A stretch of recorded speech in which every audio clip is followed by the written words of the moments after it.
Yevropaga qaysi oyda sayohat qilsam ekan deb o'ylanyapsizmi? Men Do'ppili bola Sam Travel komandamiz bilan birgalikda Yevropaga guruhli turlar tashkil qilamiz va ushbu videoda men Yevropaga sayohat qilish uchun eng chiroyli 3 ta top mavsumni tushuntirib beraman va o'zimni shaxsiy maslahatlarimni sizlar bilan ulashaman. Nasib bo'lsa videoning oxirida siz Yevropaga qaysi oyda sayohat qilishingizni aniqlab olasiz. Eng gullagan va tabiat uyg'onish vaqti bu aprel, may va iyun oylari. Bu bahor mavsumi hisoblanadi.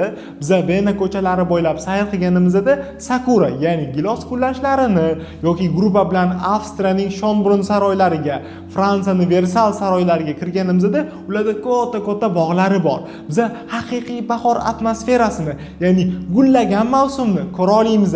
Ob-havoga keladigan bo'lsak, aprelda 15 gradus, mayda 18, 20 va iyunga kelib 22-25 gradus atrofida bo'ladi. Haftada 3-4 kun yomg'ir yog'ishi ehtimolligi bor. Biz Yevropa ko'chalarida bemalol vitirovkalarda sayr qilishimiz mumkin bo'ladi. Yozga nisbatan bahorda ancha odam kamroq bo'ladi.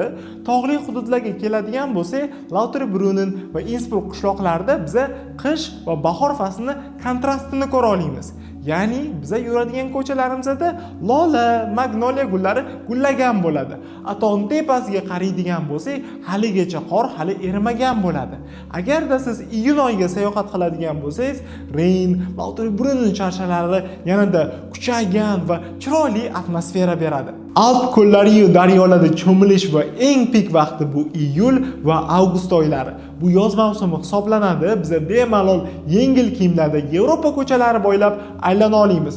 Ob-havo kunduzi 25-30 gradus, kechga kelib 15 gradus atrofida bo'ladi. Ya'ni bu bizani Toshkentni may oyidagi ob-havomizga to'g'ri keladi. Ko'plar Yevropani yozda issiq bo'lib ketadi deb o'ylashar ekan, lekin Yevropaning shaharlari ko'p. Biz boradigan misol Parij, Syurix, Vena ko'chalari ancha salqinroq bo'ladi. Uni asosiy sababi Parijdan Sena daryosi o'tgan, Syurixda Syurix ko'li bor. Bizani Vena shahrimizning teng yarmi, ya'ni 50% qismi yashil zona. Parklar, bog'lar va Dunay daryosi o'tgan. Shuning uchun ham Vena ko'chalari ancha salqinroq bo'ladi. Biz Yevropa ko'chalari bo'ylab bemalol yengil kiyimlarda sayr qila olamiz. Yengil kiyim degani sizni bagajingizda ancha kamroq joy oladi va bagajni olib yurish ancha sizga osonroq bo'ladi. Kunduzi bizda kunimiz ancha uzunroq bo'ladi. Ertalab quyosh 6 da chiqib 9:30 da botadi. Ya'ni biz shaharni ko'proq aylana olamiz degan. Tog'li hududlar, Lauterbrunnen va Innsbruck qishloqlarida havo ideal bo'ladi, ya'ni 20 gradus atrofida bo'ladi va biz bemalol tog'li hududlarda pikniklar qilishimiz, Brinz, Reyn shaharlarida cho'mila olishimiz mumkin bo'ladi. Biz o'tgan yili iyul oyida gruppamiz bilan borganimizda piknik qilganmiz Brinz ko'lida va u yerda hozir eslayman, videolarda yomg'ir yog'gan. Mijozlarimiz bemalol Brinz ko'lida cho'milishgan. Iyul oyida yomg'ir yog'ish ehtimolligi juda ham kam, lekin o'sha payt yog'ganda ham juda yoqimli yomg'ir bo'lgan. Shuning uchun ham biz bemalol pikniklar qilganmiz va mijozlarimiz cho'milishgan. O'zi odatda men yoz mavsumini yomg'irni uncha xushlamaydigan odamlarga tavsiya qilaman, sababi yomg'ir ehtimolligi juda ham past bo'ladi. Muzey va teatrlar yokida chang'i uchishni qiziqsangiz, yanvar, fevral va mart oylari. Qishda Yevropaga odam ancha kam keladi, shuning uchun narxlar ancha arzonroq bo'ladi. Yevropaga agar sayohat qiladigan bo'lsangiz, bu vaqtda ularning madaniyatini, o'zini asosiy aholisini, yashash tarzlarini, hayot tarzlarini ko'rishingiz mumkin bo'ladi. Agarda Vena shaharlariga bo'ladigan bo'lsangiz, agar ballarga tushishingiz, ayolingiz bilan kinolardagidek valslarga tushishingiz mumkin bo'ladi, yokida spektakl, operalarda sizda kirishda kengroq imkoniyatlar bo'ladi.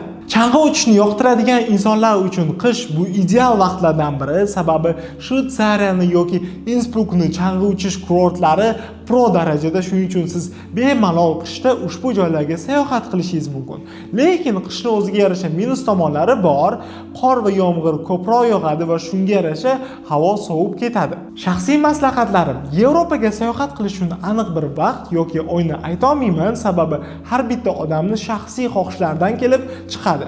Agarda siz Yevropani gullagan, yam-yashil tabiat uyg'onish vaqtiga sayohat qilmoqchi bo'lsangiz, aprel, may va iyun oylari. Qancha siz yozga yaqinroq boradigan bo'lsangiz, yomg'ir kamroq va havo issiqroq bo'ladi. Iyul va avgust oylari o'zi pik vaqt hisoblanadi. Cho'milish imkoniyatlari, sizda kuningiz uzoqroq bo'ladi va piknik qilish imkoniyatlari bo'ladi, faqatgina odam nisbati ko'proq bo'ladi. Sentyabr oyida siz cho'mila olasiz, pikniklar qila olasiz, havo yaxshiroq bo'ladi va nisbat odam kamroq bo'ladi. Qish oyini biz yosh kattalarga tavsiya qilmaymiz, sababi havo ancha sovuqroq bo'ladi. Agarda siz Yevropaga sayohat qilishni rejalashtirayotgan bo'lsangiz, Sam Travel kanalimizga obuna bo'lib qo'ying. Nasib bo'lsa Yevropaga birgalikda sayohat qilamiz.